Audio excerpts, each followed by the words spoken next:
Ika-133 kabanata, sa pagpapatuloy. Makikita ang sikat ng araw sa loob ng kuweba. Napatayo ang lalaking binabantayan ng lolo ni Chon Sozon. Napatingin ito ng matalim nang may magsalita na may problemang nangyari. Habang nakatingin ito sa matanda ay nagsalita ito na nakikilala mo ako sa isang tingin lang ngayon. Tumugon naman ang matanda na paano ko hindi makikilala. Pumikit ang binata at bahagyang napangiti na sinabi na kung ganoon, anong uri ng problema ang nangyari? Sinabi pa ng matanda sa kanya habang nagtataka naman ang binatilyo na patay na ang taong dapat sanang magsasagawa ng grand ritual. Malakas na sumigaw ang binatilyo at sinabi niya na ang tanggang yun. Kaninong kamay siya namatay? Napakunot ang noo ng matanda at sinabi na, sabihin na lang natin na si Galseri Ang. Nandilim ang mukha ng binatilyo at naiinis na sinabi na Galseri Ang. Ang mayabang na batang yon? Dagdag pa nito sa matanda na sandali.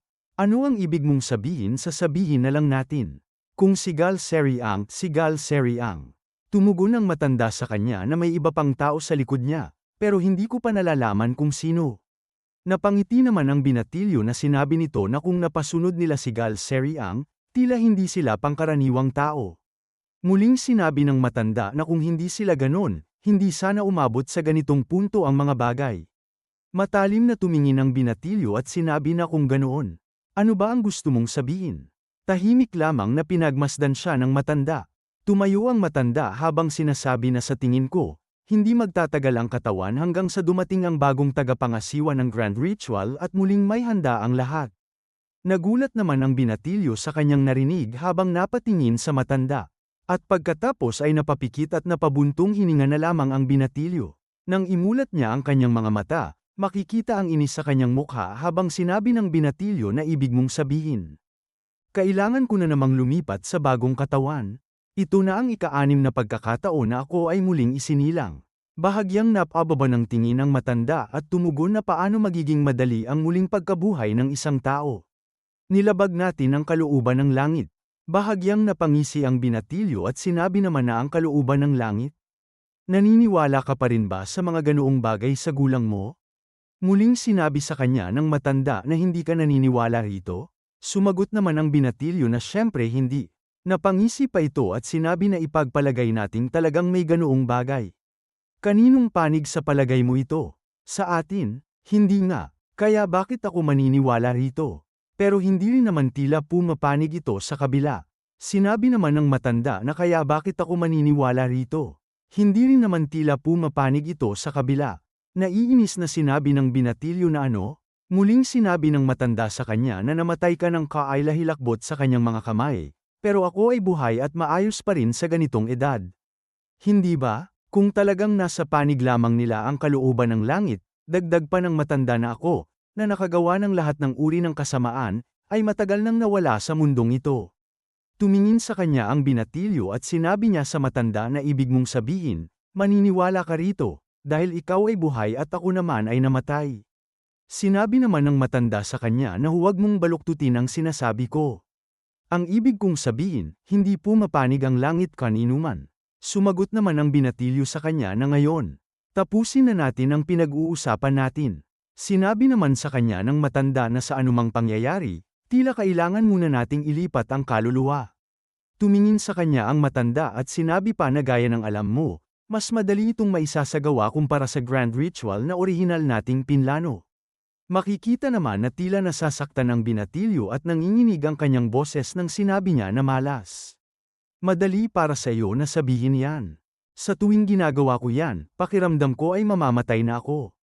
Sinabi naman sa kanya ng matanda na malapit ka ng manirahan sa katawang mananatili ka na magpakailanman.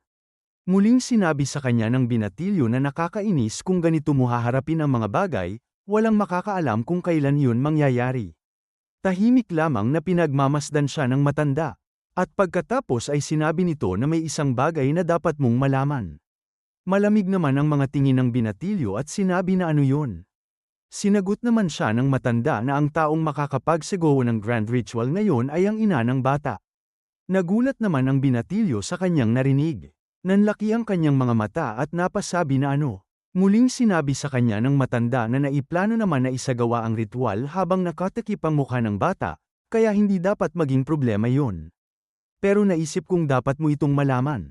Makikita ang bahagyang ngiti at hindi makapaniwalang mukha ng binatilyo habang sinabi niya sa matanda na talagang masamang tao ka. Napasinghap naman ang matanda at sinabi nito na kung mabuti akong tao, bubuhayin ko ba ulit ikaw? At pagkatapos ay makikita ang isang nakatagong manor na napapalibutan ng mga puno at hamog. Makikita si Yeonjong na nakapikit habang sinasabi na matagal na panahon na. Tumugon sa kanya si Chon Sozon na mabuti at nagkita tayo. Kaya muli tayong nagkita sa ganitong paraan. Tahimik lamang na nakatingin si Yeonjong sa ibaba. Tiningnan siya ni Chon Sozon at sinabi na kung yun ang pag-uusapan, ang mga taong nasa paligid mo ay patuloy na namamatay.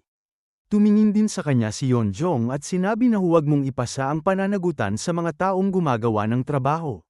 Napabuntong hininga si Chon Sozon at sinabi na tama ka. Isang lalaki naman ang pumasok sa pintuan at napatingin si Yeonjong dito. Bahagyang napangisi naman si Chon Sozon at sinabi na dumating ka na pala. Nakapikit naman itong tumugon na oo. Ito pala ay si Jongso. Ilang sandali pa ay umupo si Jongso sa tabi ni Yeonjong sa harap ni Chon Sozon. Tumingin ito kay Yeonjong at sinabi na ako si Jongso. Sumagot naman siya rito at sinabi na ako si Lim Yeonjong. Sinabi naman sa kanilang dalawa ni Chon Sozon na ngayon, dahil narito na ang lahat ng magsasagawa ng grand ritual, sisimulan ko na ang atang pag-uusap. Dagdag pa nito sa kanilang dalawa, na ikinagulat nila, napatay na ang Western scholar. Naalala niya ang atang bida at napasabi sa kanyang isip na talaga nga. Nagawa niya, sinabi pa sa kanila ni Chon Sozon na maghintay kayo dito hanggang sa dumating ang bagong tagapangasiwa ng grand ritual.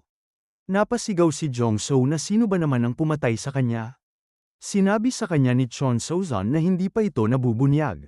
Muling sinabi sa kanya ni Jongso na siguraduhin mong mahuli sila at pagbayarin sa kanilang ginawa. Nakatingin si Chon Sozon kay Yeonjong at sinabi na siyempre, kailangan natin iyang gawin. Sinabi rin sa kanya ni Yeonjong na sino ang bagong tagapangasiwa ng grand ritual. Pumikit naman si Chon Sozon at sinabi na malalaman mo rin sa bandang huli. At may isang bagay na kailangan ninyong dalawa na gawin bago ang grand ritual.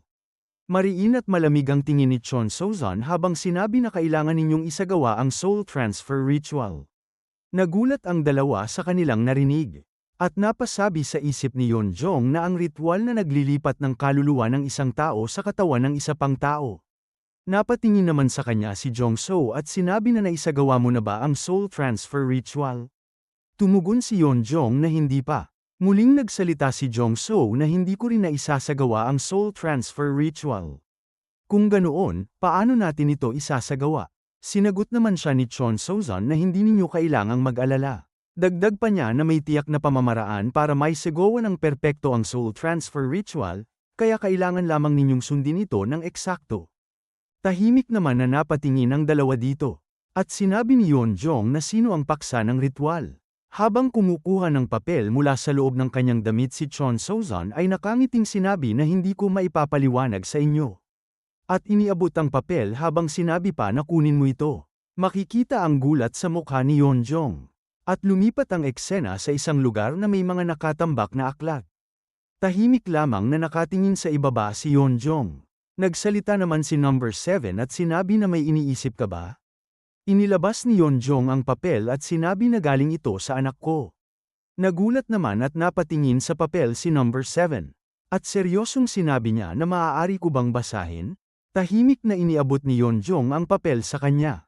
Tahimik naman itong binasa ni number 7.